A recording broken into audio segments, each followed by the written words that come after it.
La noche en que mi ciudad se quedó en silencio fue una de esas que no olvidas, aunque quieras. Fue en torno a Halloween, cuando los niños se disfrazan de monstruos y las ventanas se llenan de calabazas con velas. Pero esta historia no tiene que ver con disfraces ni con dulces. Tiene que ver con algo que, según cuentan, aparece solo cuando octubre ya se cae del calendario y los relojes parecen respirar más despacio. Dicen que empieza con una carta. No una carta cualquiera, sino una tarjeta amarillenta, con el borde recortado a mano, como si alguien hubiese ensayado 1000 veces el gesto antes de hacerlo bien, y sin remitente.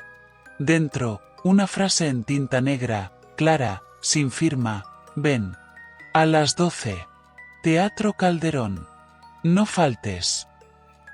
Ni nombre, ni explicación. Solo eso. La primera vez que supe de la tarjeta fue por una amiga, Teresa. Me llamó a última hora de la tarde porque había encontrado una en su buzón. Creí que era una broma, me dijo al teléfono, con voz de quien intenta reír y no lo consigue. Pero tenía mi inicial.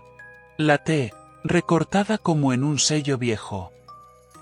Le pedí que la guardara. Me dijo que la leyó 20 veces, que la dobló y desdobló, que la rozó con los dedos como si pudiera distinguir la respiración del papel.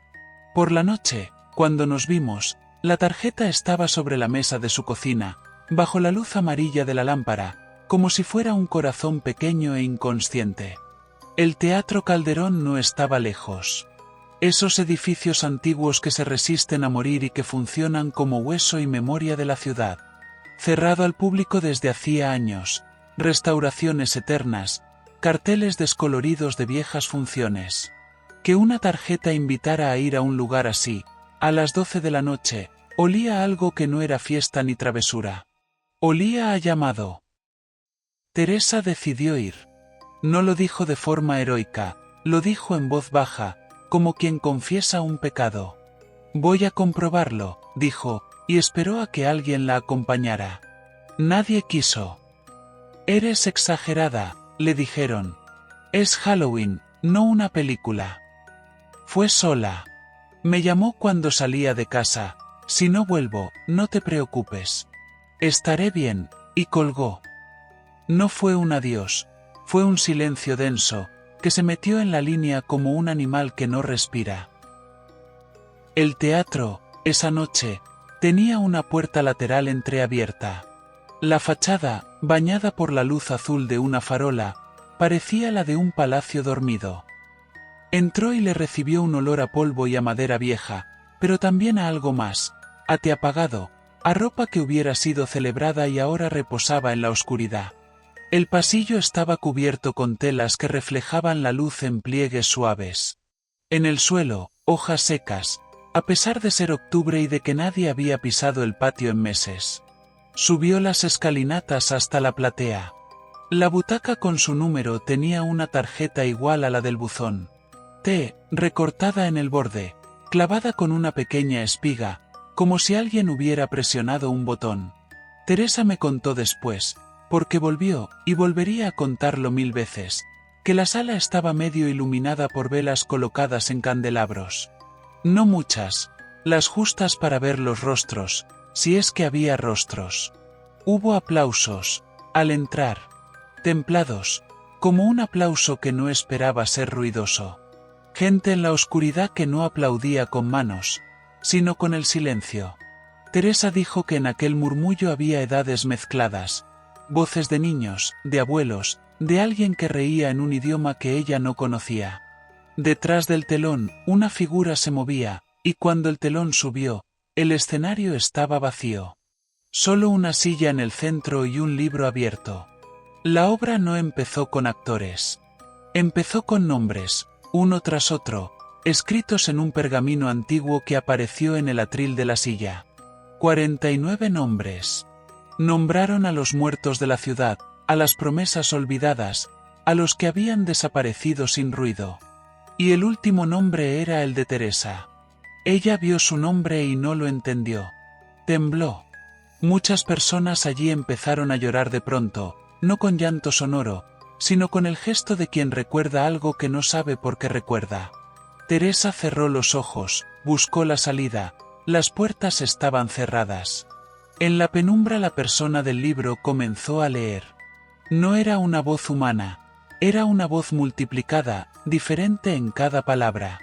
Era, a la vez, la voz de una mujer mayor, de un niño, de un hombre que venía fatigado de la guerra, de un anciano que no se cansaba de contar el mismo relato. Decía cosas que hacían temblar el aire, confesiones de amor que nadie había oído, nombres que no debían pronunciarse en voz alta, promesas hechas a medianoche en jardines que ya no existían. La lectura se alargó hasta que las agujas del reloj de la ciudad señalaron las 12. Fue entonces cuando las velas en las paredes temblaron y se apagaron de golpe, como si alguien hubiera cerrado los ojos del teatro. Y en esa oscuridad surgió una mano que tomó el libro y que, con un gesto lento, comenzó a pasar las páginas hacia atrás, borrando los nombres mientras los leía en sentido contrario. Al volver la luz, poco después, sin explicación racional, Teresa estaba de pie, llorando, con la tarjeta arrugada en la palma de su mano. Sus ojeras parecían mapas. Me gustaría decirte que fue una alucinación, me contó días después, pero tengo la voz de la lectura dentro. No se me va. Oigo fragmentos cuando llueve. No fue la única carta. Al día siguiente, la vecina del quinto encontró una en el buzón, su inicial, su nombre escrito con una caligrafía antigua. Ningún crimen, ningún robo, nadie violó la casa. Solo una tarjeta y la certeza de que algo, en la ciudad, estaba llamando. Con los días, la leyenda se extendió como pólvora, que si recibías una tarjeta, debías ir, que si no ibas, algo peor que la curiosidad te iría siguiendo. Algunos la rompían en la mesa de la cocina, otros la guardaban como una reliquia y esperaban. Los curiosos, como la polilla del farol, acudieron al teatro cada noche. La policía cerró el lugar una semana, luego otra, pero la llave siempre aparecía puesta y el reloj tenía esa quinta hora en que el tiempo acepta otra lógica. Algunas personas que entraron al teatro desaparecieron. No de manera dramática. No salieron por la puerta. Mermaron. Al principio fue un vecino que había ido con una linterna. Fue visto por última vez dejando un abrigo sobre una butaca y diciéndole a su mujer que volvería en un momento. Luego ella esperó en casa un mes entero y recibió una tarjeta en el buzón. Vuelve. No tardaré. Siguió viniendo pero ya nunca supo pronunciar su nombre sin que se le quebrara la voz. La prensa publicó historias, y la gente empezó a llamarlo, el rito de las cartas. Los escépticos hicieron bromas y los religiosos dijeron que había que cerrar el teatro con una oración. Un cura bendijo la puerta. Al día siguiente, la bendición estaba escrita en la madera con tiza invisible y la tarjeta seguía entrando por debajo. Entonces descubrimos que la tarjeta no era solo invitación, era juicio. El día que lo entendí, y tardé en entenderlo porque la lógica se hace a medida que nos conviene, fue cuando mi amigo Marco recibió una. Marco era práctico, de los que preferían un informe al misterio. En su buzón apareció una tarjeta con la M recortada. Marco la dejó encima de la mesa, la miró y dijo, «Voy a la mierda», con sonrisa de valentía, y esa misma noche se marchó. Volvió distinto. Volvió callado, con un libro manuscrito bajo el brazo. No decía cuándo había ido al teatro, decía, solo, que había oído su nombre y que, al decirlo en voz alta, había sentido que algo se le pegaba al pecho. «No puedo olvidar», decía. «Hay frases que entran en la cabeza y se quedan a vivir allí». Empezó a ver cosas en la pared, pequeñas figuras que se movían si la luna las miraba. Sus ojos se hicieron dos espejos sin fondo. Dejó de trabajar. Los amigos le evitábamos porque nos daba miedo que el tapiz de su mente fuera un trampolín. Hace poco, lo cuento con cuidado porque lo vi con mis propios ojos. Marco fue a un espejo a medianoche. Le vi pasar por la calle, la ventana iluminada, la silueta con el libro viejo. Se asomó, y cuando volvió a ponerse de pie, su cara no era la misma. Tenía en el cuello marcas como de dedos apretando la piel. Se fue sin despedirse. Y la última carta que enviaron desde su piso fue una tarjeta sin nombre, solo una frase: gracias. Nadie supo más de él. Con el paso del tiempo, se hizo un mapa de pequeñas historias. Parejas que dejaron sus fotos en el escenario y se fueron a dormir en la butaca. Un hombre que habló en voz alta y confesó que había robado a un amigo 50 años atrás y que, cuando salió del teatro, devolvió los objetos y desapareció en la noche. Una señora que canturreó una nana al revés y se encontró despierta en el mismo punto en que había empezado, pero con las manos de un bebé entre las suyas. Había vuelto a nacer. Lo que une todas estas pequeñas locuras es una misma sensación, la del tiempo que se repliega sobre sí mismo y descubre lo que ocultamos. El teatro no pide cosas materiales. Pide memoria. Pide que se diga cierto nombre, que se confiese aquel secreto que nos persigue y que, a veces, creemos que está muerto. La tarjeta abre una puerta que no se ve hasta que uno decide mirar. La ciudad empezó a ponerse firme. Reuniones, vigilias, rezos, mesas redondas. Se habló de vender el edificio, de demolición, de cortar el rumor de raíz. Pero el rumor no tiene raíz, es luz que pasa por rendijas. El alcalde, contra todo pronóstico, ordenó que la ciudad organizara funciones públicas, con entradas numeradas y personal de seguridad. Los boletos se agotaban en minutos. La gente acudía porque no solo querían saber, querían mirar de frente a aquello que se aloja en la memoria como una caña vieja en el río.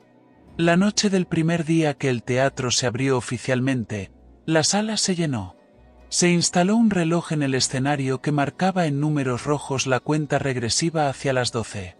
El presentador habló de leyendas urbanas y de la necesidad de enfrentarlas. Advertencias, bromas, cámaras en los asientos.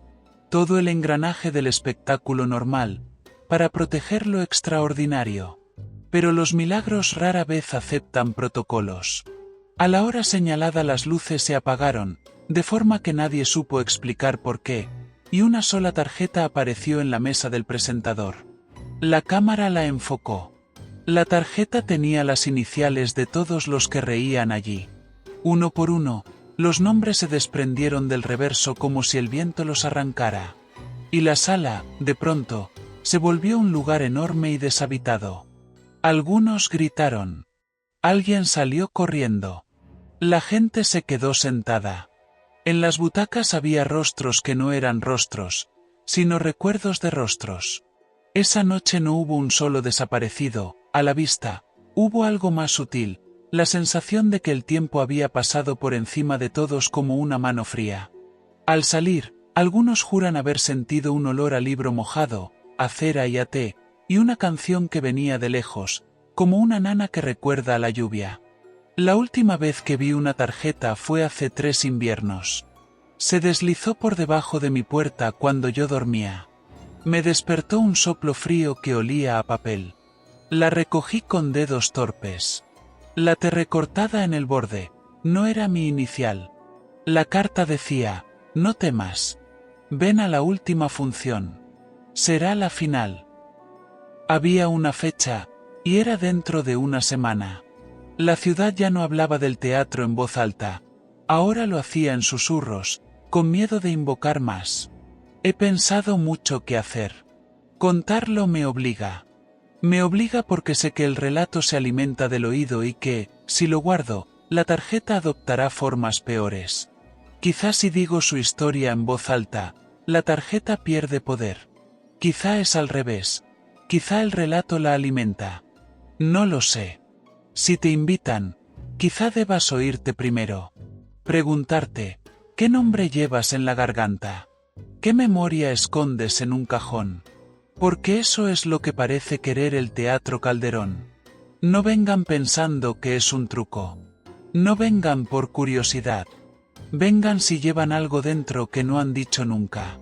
Vengan si viven con una deuda que no es de dinero, sino de memoria.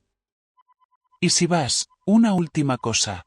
Cuando la tarjeta te llame y llegues y sientes que la oscuridad te mira como si te conociera, no intentes huir riendo. No transformes el miedo en broma. Cierra los ojos y escucha. Porque a las 12, cuando el telón sube y la lectura comienza, no es la obra la que te habla, eres tú quien escucha la obra de tu propia vida. Y a veces, al escuchar, se abren puertas que mejor hubieran quedado cerradas. La ciudad aprende a vivir con esas puertas. Algunas se cierran. Otras siguen entreabiertas. Y aún hoy, cuando octubre se acuesta sobre la ciudad y las calabazas se encienden en las ventanas, hay quien jura que, si paseas cerca del calderón a medianoche, puedes ver una luz pequeña que sube por las escaleras, con alguien que va escribiendo su nombre en un papel, y puedes oír, muy bajito, la lectura de una voz que no pertenece a nadie, pero que recuerda todo. Si me preguntas si yo voy a ir, te confieso, no lo sé. He guardado la tarjeta en un cajón. A veces la saco y la doblo, la desdoblo, rozando la tinta con el dedo. Otras, la dejo sin mirar y me digo que no la necesito. Pero por si acaso, cierro las ventanas en octubre y dejo la luz encendida. Porque hay historias que, cuando empiezan a nombrarte, te persiguen como la sombra larga al final del día. Y a veces, lo más prudente es no mirar atrás. O quizá, lo más prudente es abrir la puerta y decir, aquí estoy.